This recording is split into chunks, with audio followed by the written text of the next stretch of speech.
வருமா போகாம வந்துட்டாரு நீங்க இன்னைக்கு முடிவு பண்ண முடியாது. 2025 டிசம்பர்லாம் முடிவு பண்ணணும். இன்னைக்கு நீங்க எப்படி முடிவு பண்ணீங்க? இன்னைக்கு போல, இன்னைக்கு இங்க இருக்கிறாரு. நாளைக்கு என்ன யாரையுமே சொல்ல. நான் வந்து திருமாவளவன் கட்சி தாவிடுவாருன்னு நான் சொல்ல வரல. யாருக்குமே உத்தரவாதம் கொடுக்க முடியாது நான் சொல்லிட்டு வரேன். பாமக எங்க இருக்கும் சொல்ல முடியாது. தேமுதிக எங்க இருக்கும் சொல்ல முடியாது. திமுக கூட்டணி அப்படி இருக்குமா முடியாது. இதுதான் ஹானஸ்டான பதில். நாம ஒரு கூத்துமைப்பு கணக்கு போட்டு இன்னைக்கு ரைட்டிங் வச்சுட்டு இன்னைக்கு 1 லட்சம் வியூ வந்துருச்சா நம்ம அடுத்த வேலையை பார்க்க போயிடலாம். That is not the fact. 2025 December வரைக்கும் இதெல்லாம் அப்படியே போயிட்டே இருக்கும். ஆதவர்ஜி நான் பேசிட்டாரு, விஜய் பேசிட்டாரு, திருமாவளவன் டாக்கு டாக்கு டாக்கு நம்ம ஷாக் ஆயிட்டே இருக்கணும். அவங்க வேலையை பார்த்து கூலா கம்போஸ். எனக்கு வந்து வீட்டுக்குள்ளேயே கிடைச்சிச்சுன்னா நான் வெளியே போக வேண்டியதில்லை. அது ஒன்றும் குழப்பம் இல்லையே. அவருக்கு வந்து திமுகக்கு எதிரான ஒரு பாயிண்ட்டும் கிடையாது. யார்கிட்ட? திருமாவளவன்ட்ட. அவங்களுக்கு வந்து அவர் கேட்கிற சீட்டு கிடைச்சிருச்சு, கேட்கிற தொகுதி கிடைச்சிருச்சு, சந்தோஷமா இருக்க போறாரு. கிடைக்காது எல்லாரும் 10 10ஓட 11 இருங்கன்னா அவர் வந்து வேற வாய்ப்பு யோசிக்க போறாரு. அதற்குன்னு நிறைய நேரம் இருக்குது. அதுக்கான கட்சி வேல்யூ ஏத்திட்டே போறாரு. கட்சி வேல்யூ ஏத்துறதுக்கான ஒரு படி தான் திரு ஆதவர்ஜனோட பேச்சும். Indirectly it helped. நான் உங்களுக்கு பலமுறை சொல்லியிருக்கேன். விஜயோடைய வருகையே திமுகவுக்கான லாபம். ஒண்ணு இன்டைரக்டா அவர் திமுக தான் எதிர்க்கிறாரு. ஆனா அல்டிமேட் கெய்னர் யாரு? திமுக தான். அதுல வந்து குழப்பமே இல்லை. 100 அதிர்ச்சி எல்லாம் பார்க்காதீங்க. உங்கள்ட்ட 7 முறை சொல்லியிருக்கேன். சரிங்களா? இது இந்த பக்கம் ஒண்ணு. ரெண்டாவது அந்த பக்கம் நீங்க பாத்தீங்கன்னா திரு விஜய் அவர்கள் வந்து முயற்சி பண்றது எல்லாருமே இந்த பக்கம் தான் ட்ரை பண்ணிட்டு இருக்க போறாங்க. அவங்க இன்னைக்கு நாளைக்கு ட்ரை பண்ணிட்டு இருக்க போறாங்க. கூட்டணி உடைக்க ட்ரை பண்ணிட்டு இருக்க போறாங்க. அது வந்து 25 வரைக்கும் ப்ராசஸ் போயிட்டு இருக்கும். திருமாவளவர்களுக்கு தேவையான சீட்டு மரியாதை கௌரவம் கிடைச்சிருச்சு.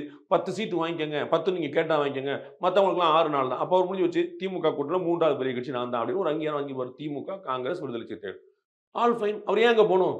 இல்லைன்னா அப்புறம் திருப்பி அங்கே போகிற பற்றி யோசிக்கணும். அப்போ எல்லாருமே உள்ள பேர் அவர் வந்து திரு விஜய் அவர்களை பற்றி திருமாவளவர்கள் இன்னைக்கும் சொல்லியிருக்கிறார். நம்ம பேசிக்கிற தருணத்தில் I have nothing against mister Vijay.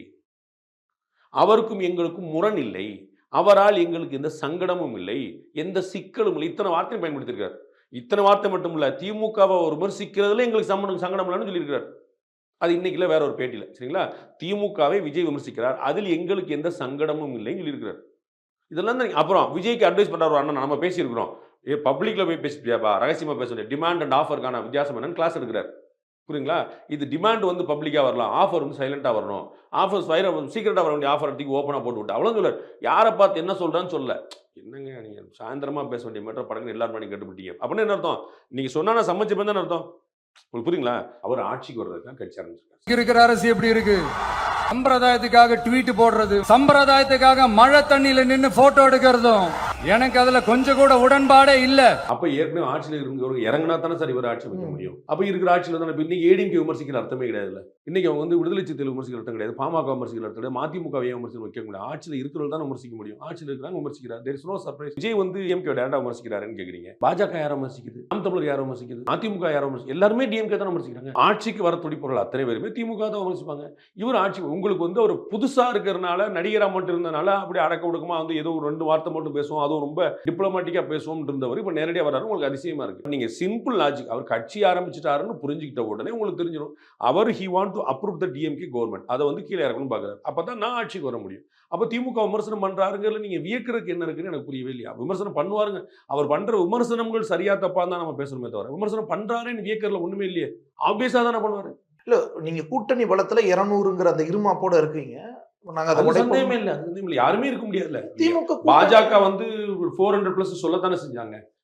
அப்கி பார் 400 பார் சொன்னாங்கல்ல. இல்ல டோட்டலே 400 பார் வரல.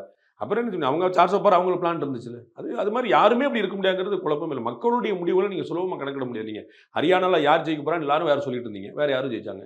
மகாராஷ்டிரால சோழி முடிஞ்சு நினைச்சிட்டு இருக்கீங்க. அவங்க இல்லைங்க பெட்டியில் ஏதோ ஆயிடுச்சுங்க, ஏதோ கொஞ்சம் நல்லா பாருங்கிற அளவுக்கு போயிட்டாங்க. ஸோ மக்கள் நீங்க வந்து எல்லா கருத்துக்களையும் பொய்யான தேர்தலாம் நீங்க பார்த்துருக்கீங்க. ஒரு கருத்துக்களையும் எல்லா கருத்துக்களையும் பொய்யான தேர்தலாம் பார்த்துருக்கீங்க. அப்போ மக்கள் வந்து ரொம்ப வித்தியாசமா முடிவெடுப்பாங்க. அப்போ நாங்கள் 200 வெல்றோம், 300 வெல்றோம், 80 கிலோமீட்டர் ஸ்பீடில் போயிட்டு இருக்காங்க, 100 கிலோமீட்டர் ஸ்பீட் நம்ம உற்சாகப்படுத்துறது சொல்லிக்கலாம். மக்கள்கிட்ட அப்படி நீங்க உத்தரவாதப்படுத்திக்க முடியாது.